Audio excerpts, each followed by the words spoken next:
Ya, halo pemirsa, apa kabar Anda hari ini? Langsung dari studio IDX Channel Jakarta, saya Prasetyo Wibowo kembali hadir dalam Market Review yang akan mengupas isu-isu penggerak ekonomi di Indonesia. Dan kali ini kita akan mencermati sejauh mana kinerja investasi di Indonesia, di mana Kementerian Investasi sudah menyebutkan bahwa di kuartal 3, realisasi investasi sudah mencapai 75% atau tembus 374,4 triliun rupiah. Langsung saja kita mulai Market Review selengkapnya.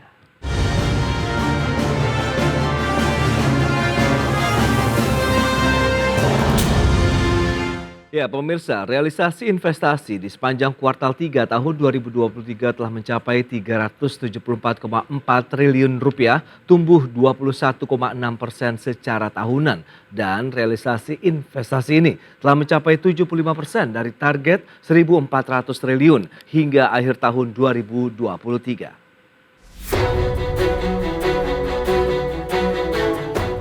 Bahwa alhamdulillah atas kerja keras teman-teman dari DPMPTSP, Kementerian Investasi maupun kementerian lain, realisasi investasi kita pada kuartal ketiga sebesar 374,4 triliun rupiah. Ini hampir kurang lebih tumbuh Q&Q 7%, year on year 21,6%. Tumbuh berapa persen Dina ini? Totalnya porsinya dari sisi 1.400 triliun kira-kira 25% Pak porsinya. Total kira-kira targetnya 25%. Iya. Dengan penyerapan tenaga kerja Iya. sebesar 516.467 orang. Ini adalah tenaga kerja langsung. Demikian pernyataan Menteri Investasi atau Kepala Badan Koordinasi Penanaman Modal Bahlil Lahadalia terkait realisasi investasi di sepanjang kuartal 3 tahun 2023 yang mencapai 374,4 triliun rupiah atau tumbuh 21,6% secara tahunan. Realisasi investasi tersebut telah mencapai 75% dari target 1.400 triliun hingga akhir tahun 2023. Adapun dari total investasi di kuartal 3 tersebut, penanam modal dalam negeri atau PMDN tercatat sebesar 178,2 triliun atau 47,6%. Sedangkan penanam modal asing atau PMA sebesar 196,2 triliun atau 52,4%. Bahlil pun optimistis realisasi investasi makin akan terus tumbuh dan Indonesia masih akan menjadi primadona investasi bagi investor asing maupun domestik meski saat ini tengah memasuki tahun politik. Dari Jakarta, Tim Liputan IDX Channel. Ya, pemirsa, untuk membahas realisasi investasi kuartal 3 yang sudah tembus 374,4 triliun rupiah, kita sudah tersambung melalui Zoom bersama dengan Mas Yusuf Rendy. Beliau adalah ekonom core Indonesia. Selamat pagi Mas Yusuf. Selamat pagi Mas Prasetyo. Ya, salam sehat Mas. Salam sehat selalu. Baik, terima kasih juga atas waktu yang disempatkan. Langsung saja kita akan review terlebih dahulu nih dari core Indonesia terkait dengan iklim, regulasi usaha dan juga investasi di tanah air selama ini bagaimana? Iya, kalau kita bicara konteks tidaknya dalam 3 tahun terakhir ada hal yang menarik.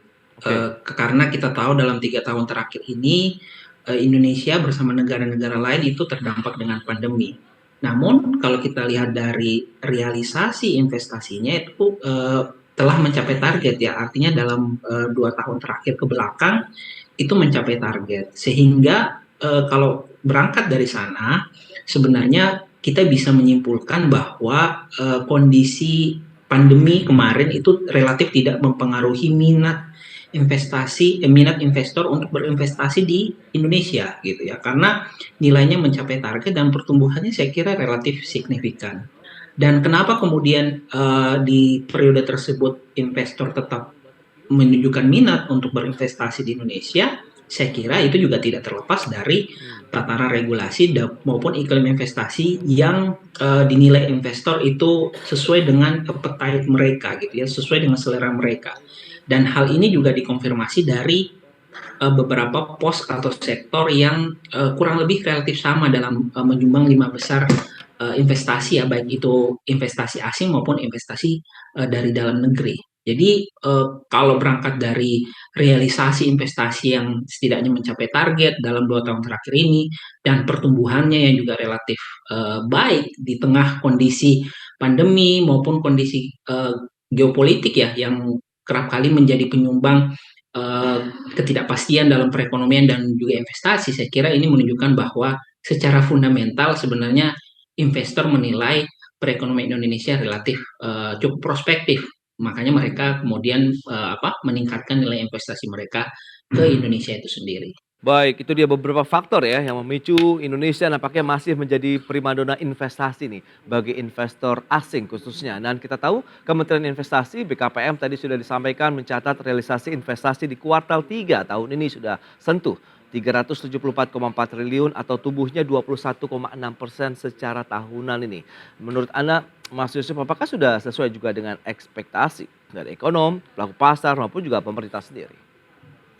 Iya, kalau kita lihat kan arah realisasi investasi pemerintah itu sebenarnya berlanjut ya dari tahun lalu dan juga 2 tahun lalu. Artinya progresnya itu saya kira relatif baik gitu dan kalau melihat dari pencapaian yang dicapai oleh pemerintah terkait realisasi investasi di kuartal ketiga di tahun ini, maka sangat besar kemungkinan realisasi di sepanjang tahun 2023 itu akan mencapai target gitu ya, karena itu tadi sesuai plotnya memang kita melihat realisasi investasinya memang sesuai dengan yang diekspektasikan oleh pemerintah.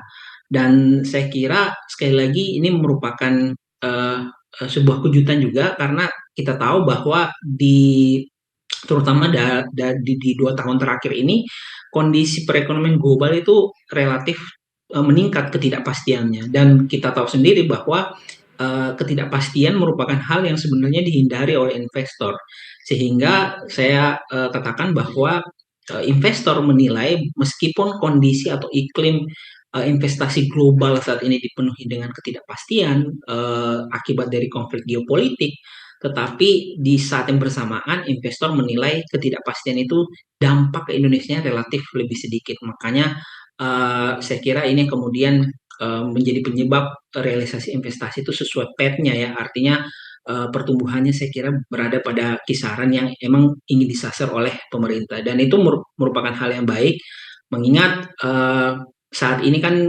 likuiditas global juga relatif masih tertekan gitu ya karena kondisi dari perekonomian global yang meningkat ketidakpastiannya akibat dari konflik geopolitik. Jadi saya kira itu masih sesuai dengan path yang ingin disasar oleh pemerintah dan saya kira ini akan menjadi sentimen ya bagus bagi perekonomian terutama di sisa akhir tahun 2023 ini. Tantangan global menurut Anda begitu, apakah justru menjadi peluang bagi Indonesia dalam artian berkah tersendiri mengingat banyak sekali tadi Anda katakan likuiditas di internasional sebenarnya masih melimpah juga. Nah, tinggal mereka mencari negara-negara mana saja yang masih stabil begitu dan salah satunya adalah Indonesia. Menurut Anda bagaimana? Adakah mitigasi-mitigasi dari tantangan yang mungkin muncul dari global ini yang juga harus diantisipasi begitu? Iya, kalau kita bicara tantangan dari perekonomian global, tentu saat ini intensitas ya atau eskalasi konflik geopolitik itu menjadi tantangan utama. Yes. Karena kalau kita lihat tantangan utama dari konflik geopolitik itu biasanya bermuara terhadap penyesuaian kebijakan, terutama kebijakan perekonomian. Salah satunya itu adalah kebijakan penyesuaian suku bunga ya, terutama di negara-negara maju. Nah, konflik geopolitik ini yang bermuara terhadap peningkatan ketidakpastian itu bisa mendorong kenaikan inflasi secara global dan juga kenaikan inflasi di negara-negara maju seperti misalnya Amerika Serikat. Kenaikan inflasi di negara-negara seperti Amerika Serikat tentu harus direspon melalui bank sentral yang berpotensi akan mengalami atau meningkatkan kebijakan suku bunga acuannya The Fed dan kebijakan suku bunga acuan yang mengalami peningkatan itu juga akhirnya direspon oleh banyak negara bank sentral emerging market termasuk di dalamnya Indonesia ya kemarin BI baru menaikkan suku bunga acuannya. Nah, tantangannya saya kira di situ artinya di tengah era suku bunga yang tinggi tentu menjadi tidak mudah gitu ya bagi investor, terutama ketika ingin melakukan ekspansi usaha, karena cost of fund-nya menjadi lebih besar juga karena suku Betul. bunganya tinggi, makanya cost of fund-nya juga lebih besar. Iya, iya. Dan akhirnya investor harus melihat selain sumber alternatif pembiayaan, mereka juga tentu perlu memastikan bahwa apakah worth it gitu ya Iya. melakukan investasi di negara tertentu. Dan kalau Oke. kita bicara konteks Indonesia, kalau kita lihat dari realisasi investasinya, saya pikir jawabannya relatif worth it gitu ya. Artinya investor masih tetap masuk Iya. pada pos-pos yang dinilai prospektif bagi investor Itu dalam dia. jangka menengah hingga panjang nanti. Sektor-sektor apa yang cukup seksi yang diburu oleh investor asing yang mendominasi kalau kita lihat di kuartal 3 ya, sekitar 52,4%, 196,2 triliun. Kita bahas nanti di segmen berikutnya Mas Yusuf dan pemirsa, kami akan segera kembali sesaat lagi.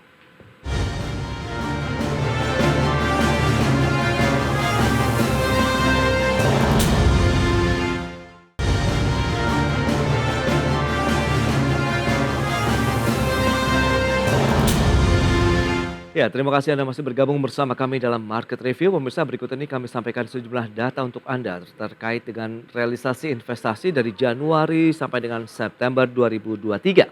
Ya, totalnya sudah 1.053,1 triliun ya. Kalau kita lihat target di sepanjang tahun ini adalah 1.400 triliun atau sudah mencapai 75,2% dari target sampai dengan kuartal 3 atau September 2023 dengan kinerja pertumbuhan 18%, kemudian serapan tenaga kerjanya secara keseluruhan 1.365.648 orang. Dan berikutnya untuk beberapa komoditas ataupun sektor yang diburu begitu untuk investasi PMA maupun juga PMDN di kuartal 3 tahun ini, ada industri logam dasar, barang logam, bukan mesin dan peralatan mencapai 56,9 triliun, kemudian pertambangan 41,9 triliun, transportasi, gudang dan telekomunikasi 40,9 triliun, industri kimia dan farmasi 28,7 triliun, kemudian perumahan, kawasan industri dan perkantoran mencapai 25,5 triliun rupiah. Ini dia beberapa sektor yang diburu begitu ya oleh investor. Kemudian bagaimana dengan lokasinya yang juga menjadi primadona bagi PMA maupun PMDN.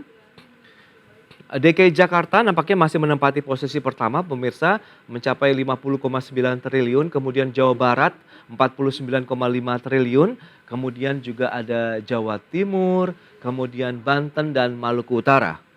Jawa Timur itu 38,9 triliun rupiah.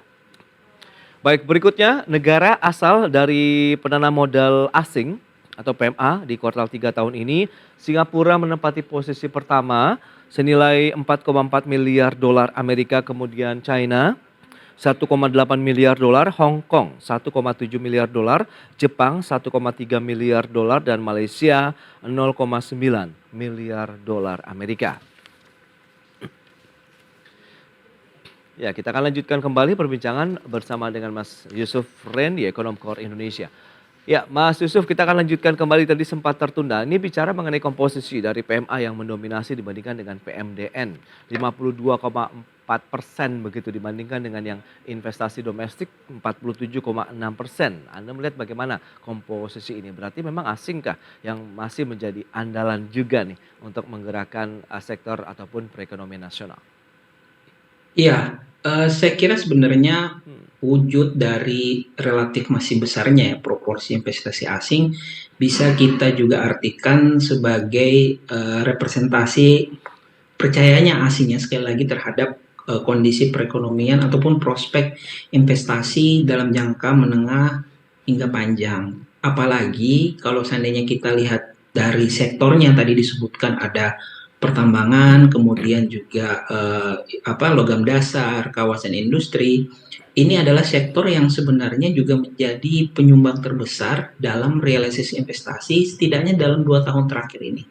Artinya apa? Ini kan berkelanjutan investasi asing di sektor-sektor tersebut dan saya kira dengan sektor yang relatif tidak banyak berubah gitu ya, terutama kalau kita bicara proporsi terbesar.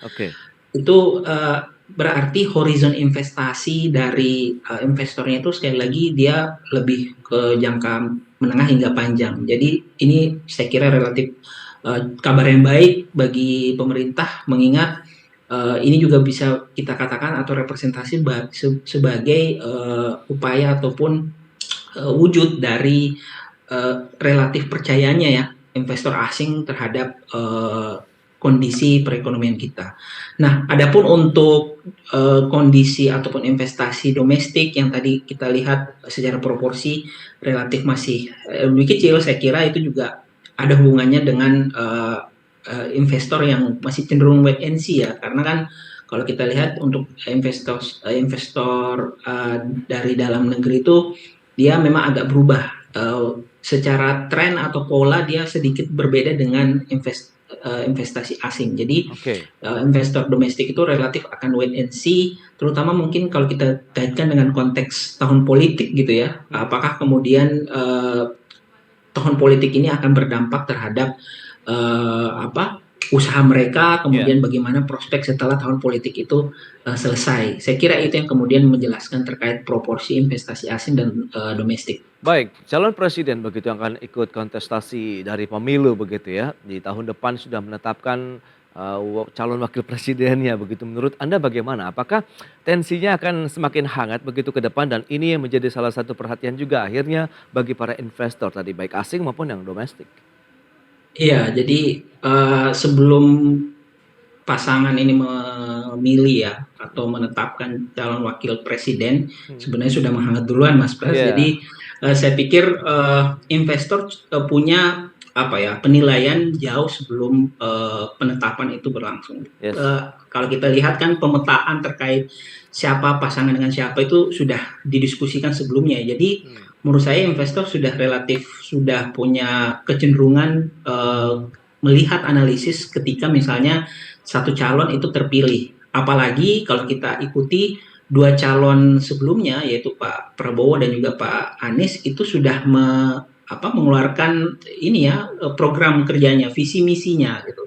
Dan dari situ tentu sudah bisa dibaca arah perekonomian ataupun arah-arah sosial ekonomi yang ingin disasar oleh masing-masing calon presiden dan cawapres itu seperti apa, dan itu juga yang akan menjadi pegangan bagi investor terkait bagaimana kemudian mereka akan bereaksi terhadap investasi mereka di dalam negeri gitu.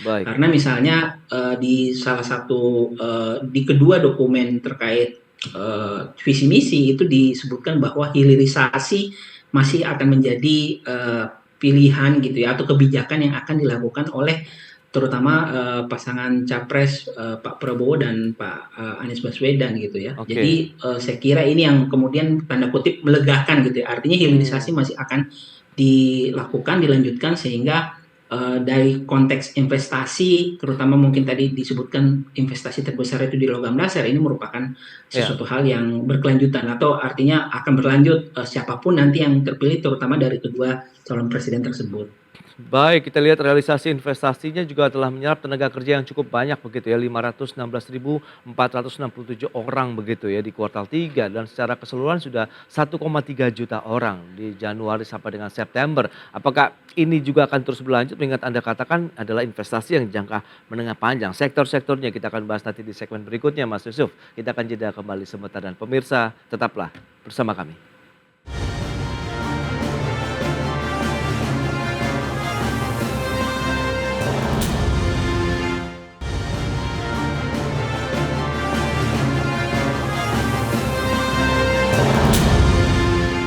Ya, semakin menarik perbincangan kita bersama dengan Yusuf Rendy, Ekonom Core Indonesia terkait dengan investasi di Indonesia. Tadi sudah disampaikan bahwa penyerapan tenaga kerjanya juga sudah mencapai 1,3 juta orang lebih begitu ya di sepanjang Januari sampai dengan September 2023. Mas Yusuf, bagaimana Anda melihat? Apakah ini sudah cukup ideal? Kemungkinan akan bertambah lagi atau tidak? Mengingat sektor-sektor yang disasar dari PMA maupun PMDN adalah tadi beberapa sektor komoditas yang memang ini adalah investasinya jangka menengah panjang.